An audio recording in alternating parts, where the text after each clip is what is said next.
Russian girl flirts with lazy young man, but he pretends not to get anything. If you dig my recaps, don't forget to subscribe and smash that notification bell. At a typical high school in Japan, a girl catches everyone's attention wherever she goes. Her name is Alisa Kujo, but everyone calls her Alia. With a Russian father, Alia not only has the highest grades in school, but also excels in sports. She is also the treasurer of the student council. All these qualities make Alia one of the most sought-after girls among her peers. One of those who couldn't resist her charm was Ando, a second-year student. Acting cool as always, he introduced himself and asked her out for lunch, but she declined without a second thought. To save some face, he asked if he could at least get her phone number, but she said no because she had no interest in him whatsoever. After humiliating the boy to close the deal, she remarked that his necklace was against the school rules, living up to her role in the student council. After this little spectacle, people around were left wondering how this girl could reject the most desired guy in school so effortlessly. When Alia arrived in the classroom, she encountered the same interested looks from the boys she passed. Sitting at the back of the room, she greeted her friend Q's with a good morning, but he didn't wake up. So she kicked his chair and asked if he stayed up late watching anime again. He confessed that he was up until dawn debating with an otaku friend about the latest episode they watched. Acting all proper, Alia scolded him, saying he was an idiot for sacrificing his sleep for cartoons, leaving him tired and sleepy at school the next day. If being an idiot means professing your love for a work of art without being bound by time, then Q's accepted the insult gladly. Regardless, the boy couldn't help but yawn from exhaustion,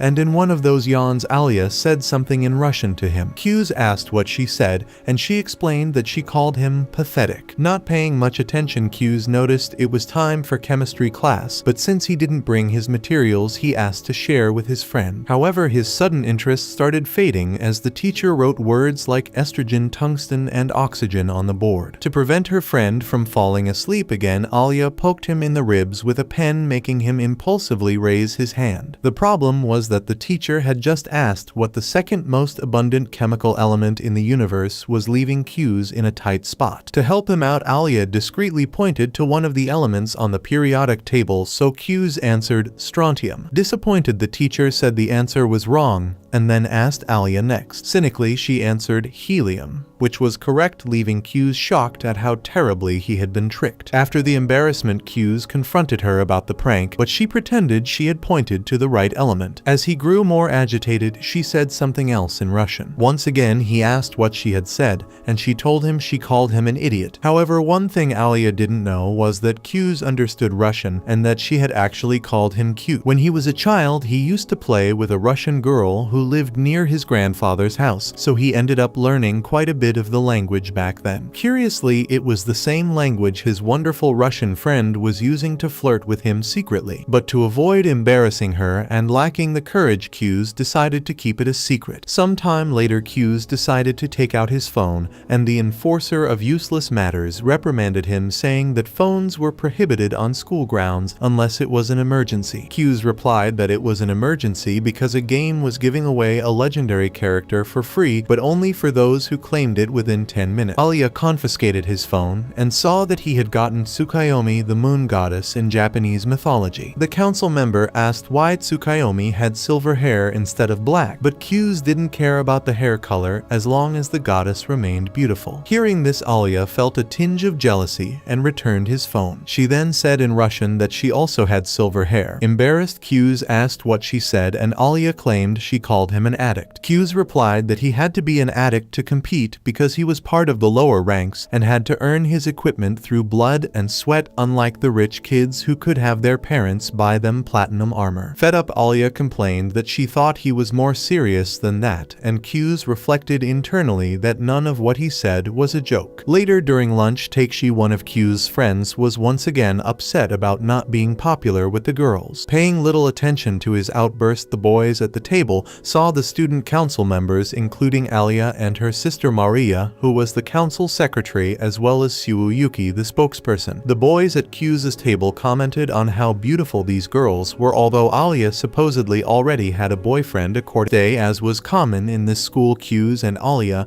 were responsible for organizing the classroom before the first class. As he woke up very early because of the dream, he went to school way ahead of time to get things in order, so there was nothing left to do when his task partner arrived. Alia thinks it's going to rain because she's never seen this guy care so much about organization until Q's notices a stain on her sock. She explains that a truck splashed water on her and that it was also her fault for walking so close to the street. But anyway, she brought another pair of socks, so it's all good. Changing the subject, Alia also asks if Q's really isn't interested in joining the student council since he was a vice once. Not interested, Q's repeats that he doesn't want to, so Alia drops the subject and removes the dirty sock, making Q's turn away in embarrassment. From the smile the girl gives, it seems that was her intention. The next step of her plan was to cross her legs and ask the boy to fetch her spare sock from the locker, as she had already removed the dirty one and now couldn't step on the floor. With little patience, he agrees and fetches the sock, and the girl asks him to put it on her. This time he couldn't help but question what was going on, so she explains that it's a reward for getting the sock, and then she says in Russian that it's also a reward for herself. After yet another sudden confession from the girl in another language, Q's begins to wonder about her intentions with this kind of thing. Maybe she's tired of acting perfect for the whole school and uses him as a release valve. Anyway, as the girl pretended to call him a coward in Russian, he holds her foot and starts putting the sock on. Even after all her bravado, Alia backs down and says she's not ready for this, but Q's goes through with it for being called a coward. The problem is in the middle of it, he accidentally touches a place he shouldn't, so Alia kicks him in the face, leaving the warrior defeated and left to die alone at the back of the classroom. Hours later, the boy rises from the ashes to apologize, and Alia calls him leg pervert in Russian. However, she also apologizes for kicking him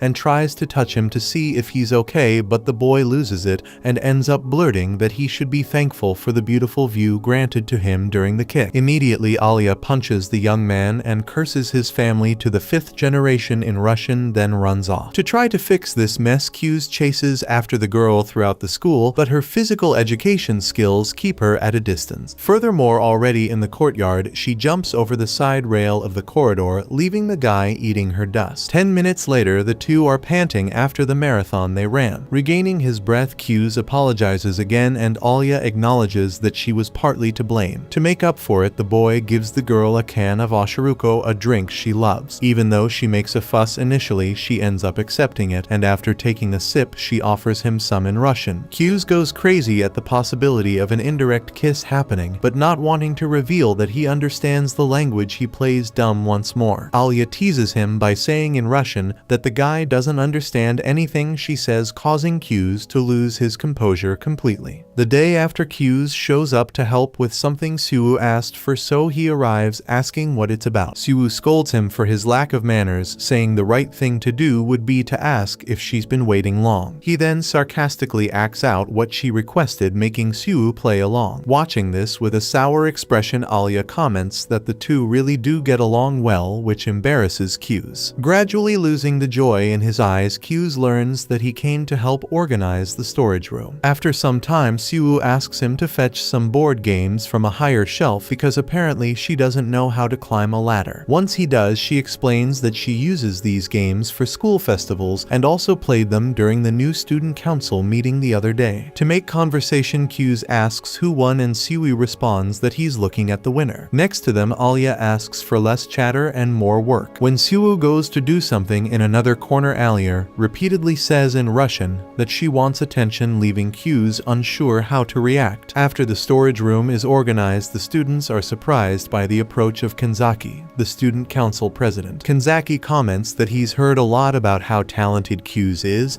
and the boy thanks him for the praise. At the same time, Q's observes that this guy really has a certain style, which must be why he's the school's superstar president. Whatever the case, he has nothing to do with it, so he bids farewell. But before he leaves, Kanzaki offers to pay for his dinner as a thank you for cleaning the storage room. Q's politely declines, but Suwoo insists because Q's won't have a ready dinner when he gets home. Kanzaki Zaki asks how she knows this about his life, and she reveals that they've been friends since childhood. Therefore, the president also invites the two girls. Later, after placing their orders, the four of them start a conversation. Sue highlights how amazing Q's is for handling physical work and paperwork like they're nothing, in addition to being a great master of ceremonies and negotiator. And the girl explains that women's fashion charges by the centimeter of fabric. Changing the subject, her brother comments that maybe a silver thing is spying on them, while Alia watches their interaction with a hateful expression. Sue says she noticed it long before, ever since they arrived on that floor, because she has a sixth sense for detecting the gazes of people she knows. Q's asks if she isn't ashamed to say something so ridiculous with such confidence, and she admits that she is, but without breaking character. Q's then wonders how he can resolve this until he looks back and sees his sister heading directly toward Alia. With no place to hide, the Russian girl pretends she stumbled upon them by chance at the mall, and they both pretend to believe her. She explains that she came to buy some clothes, so Sue invites her to join them for lunch. Hughes is worried about taking her to that restaurant, and his sister remarks that he was eager for this to happen, surprising Alia. The Russian girl asks what's wrong with the restaurant, so Sue asks if she likes spicy food, because that's the house specialty. Hughes is more honest with his friend and warns her that the food there burns hotter than hell in summer without a fan, but Alia decides to go without hesitation. Upon arrival, and not for lack of warning, the restaurant's name is Hell's Cauldron, causing Alia's eyes to widen. Sue dismisses it as just a little spice, making the Russian girl frown, and Q's tries one last time to warn her that all hope should be abandoned if she decides to open the gates of hell. Regardless, Alia stands firm and doesn't back down. Once seated, she can't understand anything on the menu, so Sue explains that Blood Pool Hell is a ramen with a very red soup, the least spicy on the menu. Thorny Valley Hell makes it feel like your tongue is being dipped in acid. Alia asks about Infinite Hell, and Sue says she'd rather sleep in a dragon's stomach. Q's opts for the mildest dish because he doesn't want to experiment in an unfamiliar restaurant, and the two women follow suit. After placing their order, Alia comments on Sue's masculine outfit, and she explains that she's taking advantage of her day off to break her routine. To make things even more awkward, Sue mentions that she was in bed with Q's this morning, causing him to spit out his water and attract stares from the restaurant. His sister adds that she felt like wearing something different today, so she borrowed a shirt from him. On the verge of passing out, Alia asks Q's what that's all about, and he explains that this girl showed up at his house unannounced, entered his room, and jumped on his bed. To cool things down, the waiter brings a volcano in the form of food to the table, and Alia threatens to cancel, but swallows her fear and a bit of that noodle. Her soul is instantly cremated, but she pretends everything is fine when Q's asks. With that, the siblings enjoy the food and praise its quality until Alia starts tearing up and asking someone to kill her in Russian. Q's tells her she doesn't need to push herself, but she lies, saying it's great. Noticing the conversation, Sue takes the opportunity to offer Demon's Tear to spice up her dish further. Q's sees the malicious glint in his sister's eyes and realizes she's doing it on purpose, so he asks Alia not to add that spice, but she thinks a single drop won't make a difference. As soon as she tries the food with the extra heat, she wakes up in a park, not knowing how she got there. Q's informs her that Sue went to buy something and offers her an ice cream to soothe her. In the midst of this, he asks why she wants to be president, and she responds that she doesn't need a reason to aim for something big. She just wants it, even though she doesn't have a running mate. Q's explains that she can only run with a vice president, so Alia decides to find someone to be her vice just on paper. In Russian, she confides that she wishes Q's would stand by her in this process, which touches him. This statement makes him recall an old moment when a girl was crying and apologizing to her parents behind a stage curtain. Distracted, the boy is invited to accompany Alia to a clothing store, but he thinks it requires more intimacy to advise a woman on what to wear. Internally, he reflects that Alia doesn't quite understand how friendships work, and understanding her perspective, he agrees to accompany her, making it clear that they are friends. At the store, Alia wonders why Q's suddenly started being nice to her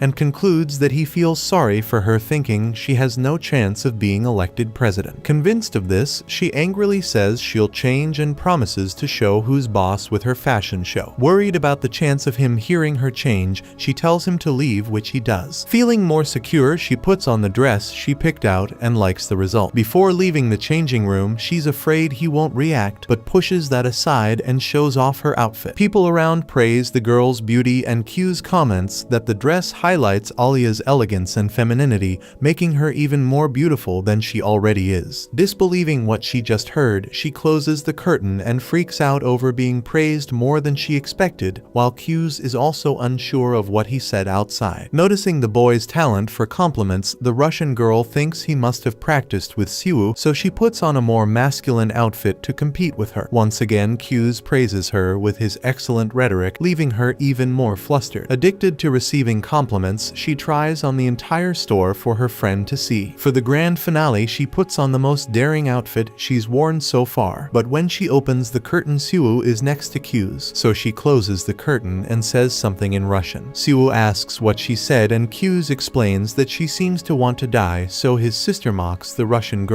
Taking the subway home, the siblings say goodbye, leaving Alia alone with her embarrassed thoughts. Putting that aside, she wonders why the two got off at the same station. I'm good.